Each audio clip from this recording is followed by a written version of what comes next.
شوفوا نواف، دائما احنا نتكلم الحين على الورق، خلاص المباراه انتهت. كنا احنا نتمنى نفس ان مع الظروف التي يعني صاحبت المباراه منتخبنا اليوم مع المنتخب المغربي نكون نحصد 3 نقاط، خاصه بعد ما تم طرد اللاعب حمد الله في الدقيقه 55، والمستوى اللي ظهر فيه تراجع المنتخب المغربي واعطاك المساحه واعطاك الملعب، بقى عليك يقول لك يلا تعال سجل. لكن للاسف الشديد يعني كابتن كيروش اعتقد انه كيروش مهاجم يلعب. لا ما لعب مهاجم. كيروش ما لعب مهاجم. منو المهاجم اللي عندك اللي ممكن يسجل؟ لا عندي مهاجمين. لو كان يريد يلعب، لو كان يريد يلعب مهاجم ما بينزل منذر العلوي في الدقيقة 85 من الشوط الثاني. لو كان يريد يلعب مهاجم بعد ما انطرد حمد الله كان يغير خطة ويغير طريقة اللعب.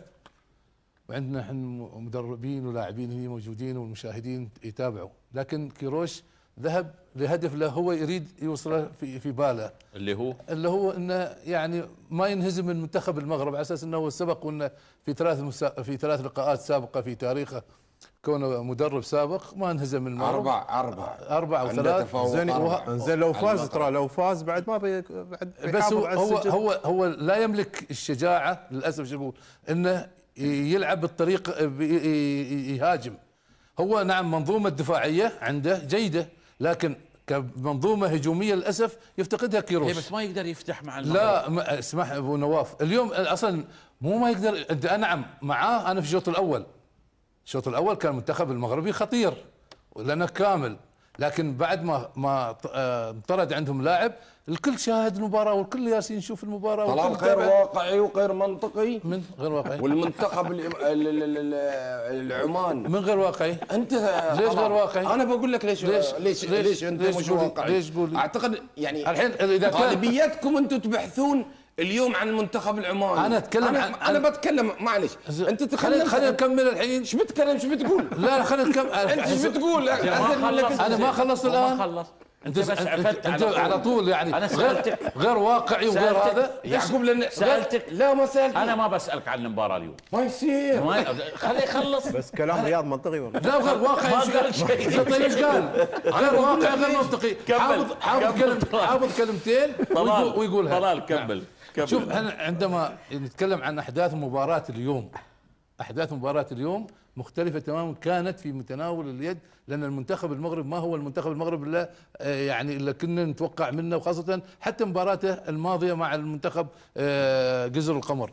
لعب المنتخب المغربي في جزر القمر الشوط الأول، الشوط الثاني كان مسيد منتخب جزر القمر. اليوم جاءت ظروف أحسن لنا احنا كمنتخب عمان، ومع أنه فعلا أنا يعني احيي بعض اللاعبين اللي شاركوا اول مره، وخاصه مصعب الشخصي اليوم قدم مباراه كبيره والاول مره في مستوى، هو اول لاعبين يعني يظهر بهذا المستوى العالي جدا. احييه حقيقه، واحيي ابراهيم اليوم الحارس المرمى لانهم قدموا افضل مستوى.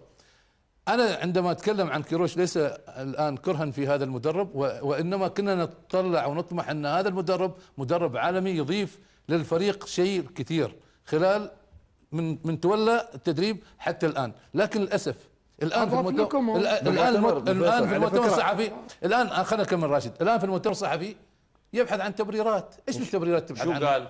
قال انا ناقصنا 10 لاعبين. طيب ال10 لاعبين اللي انت تتكلم عنهم من ناقص، من قال انت 10 لاعبين ناقصه عندك؟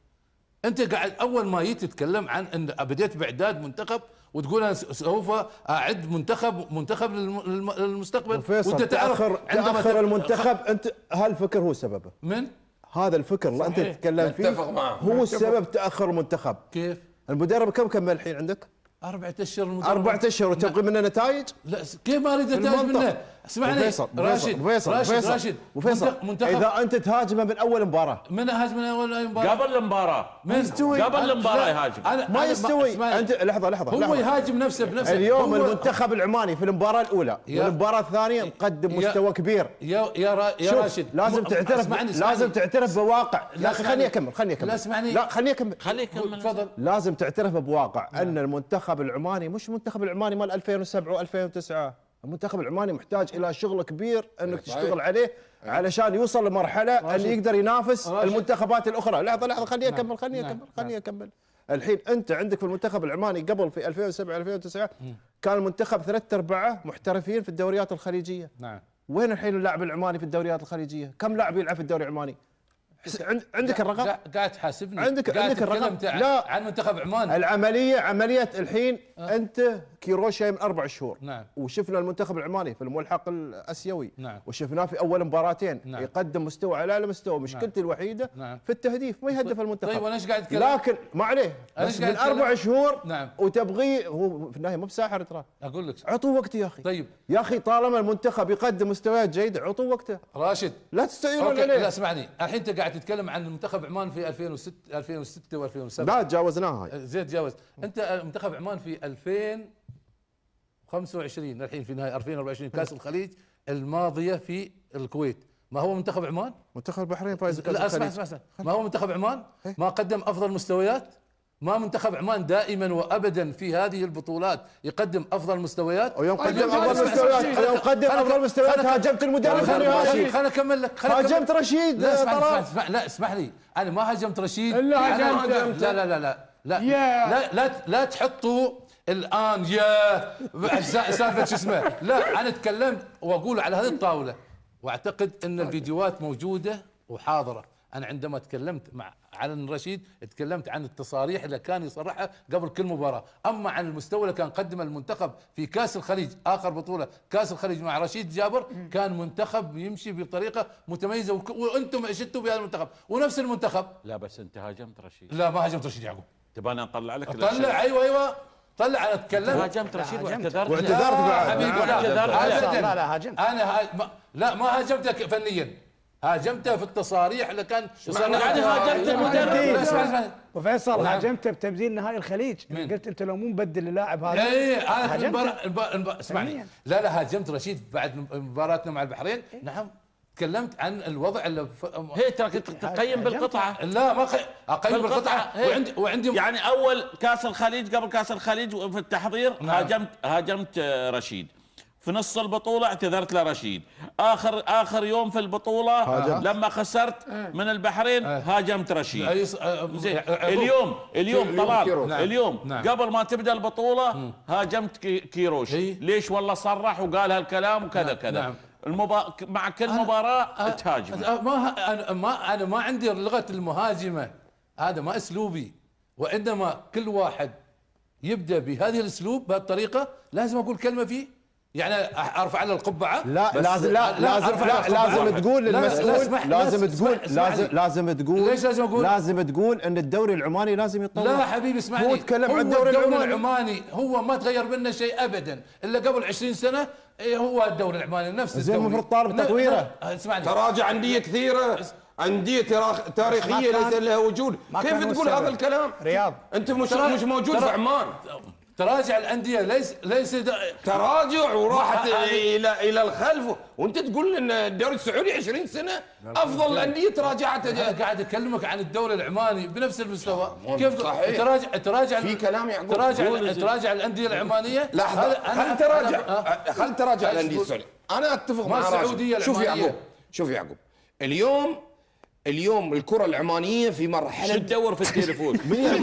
حط الاسماء. نسيت الرقم السري؟ لا الاسماء اسماء شو؟ اللاعبين؟ ايه اوكي تحضر بعد لازم شو اسمه.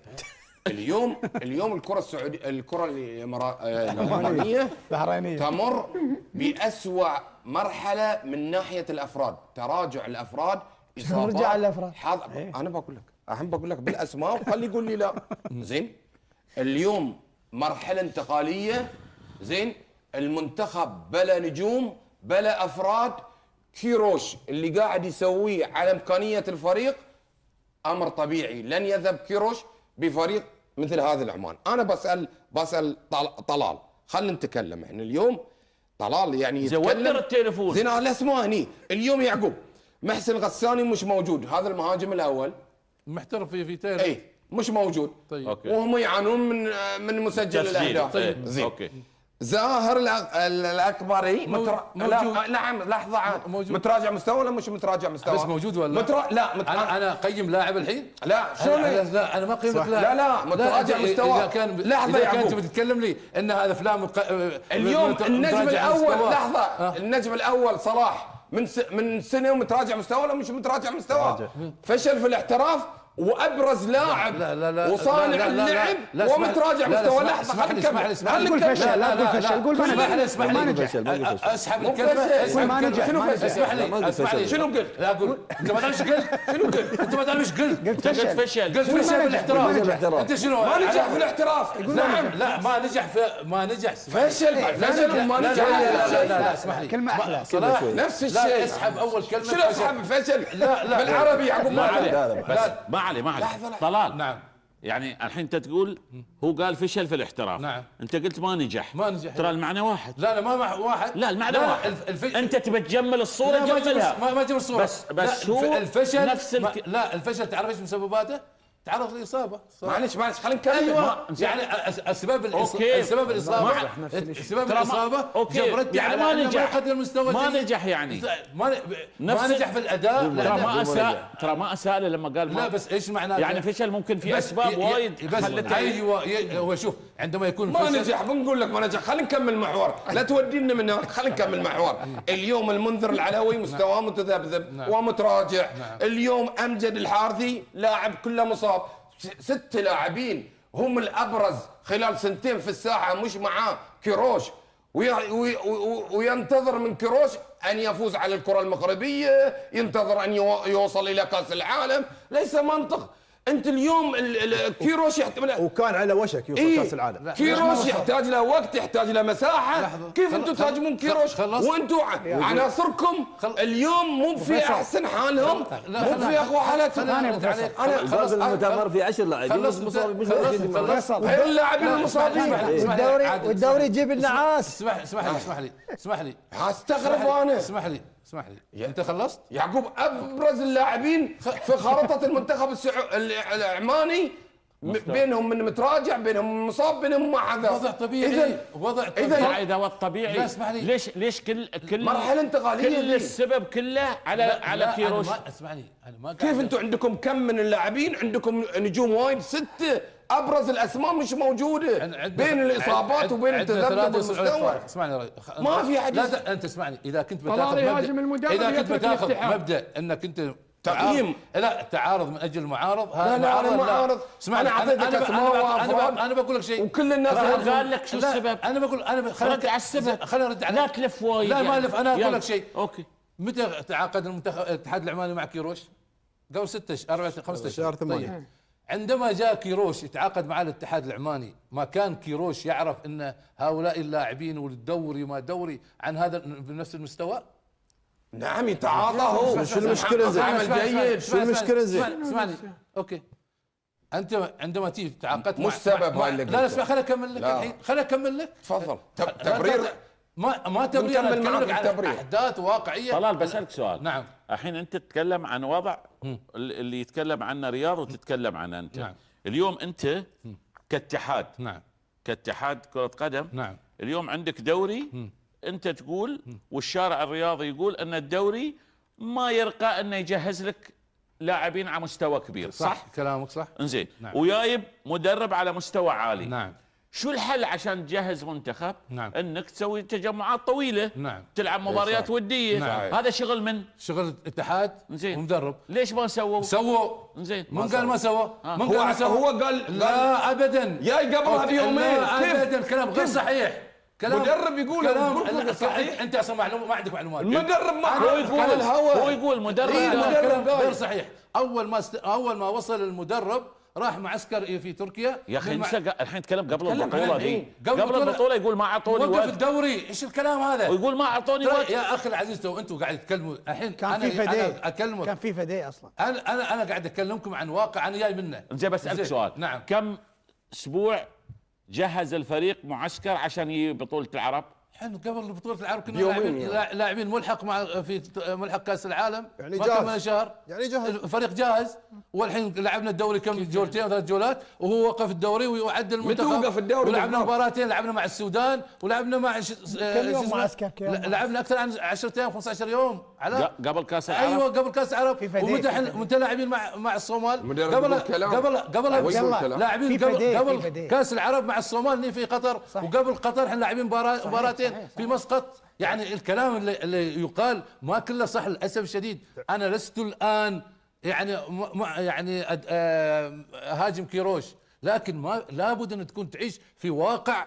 الواقع ان انت في مرحله صعبه تحتاج وقت ومساحه انا وصبر. اتكلم شو من اسمع. اللي المفروض يعيش الواقع؟ كيروش ولا انت مثلك في لا الشارع؟ انا اعيش الواقع. ها؟ انا اعيش الواقع واطلب. أيوة. وانا اسمع انا اكمل لك. خليني اكمل. زين، الواقع بناء على المعطيات الموجوده نعم. شو تحط المنتخب؟ ده كثر الله خيرهم. يعني هذا وضع طبيعي. ايوه نعم. خلاص لا لا لا لا كيروش. لا كيروش ليش تلومه؟ بس لا يحط هالمبررات. انا مختلف معاه. لا يحط الحين في المؤتمر الصحفي الاخير الحين يا اخي حط مبررات. تعرف ليش؟ ليش؟ يمكن يحاول يخفف الضغط على اللاعبين. لا هذه التبريرات اللي قاعد يحطها اليوم. ترى الوسط يعني الرياضي- طلال انت الوسط زعلان الرياضي من ما في داعي رشيد. يحط طلال المبررات. انت زعلان من رشيد عشان تصريحاته، وزعلان من كيروش عشان تصريحاته. لا لحظه راشد. لحظه اسمح لي طلال راشد. طلال تعرف شو المشكله؟ نعم. المشكله انت خسرت نهائي كاس الخليج، نعم. وخسرت الصعود لكاس العالم نعم. من المرحله الاولى، نعم. وخسرت الصعود من الملحق، نعم. واليوم ما قدرت تفوز على السعوديه وعلى صحيح. المغرب. صحيح. وانت ما عندك سبب لهذا كله الا المدربين. من؟ مش منطقي هذا. طيب اقول انت ما عندك سبب لهذا، معقوله بس ما المدربين؟ يرضى ان اللاعبين مدربين مستواهم انت حتى ما لم تلاعب عندهم واحد، حضور. انت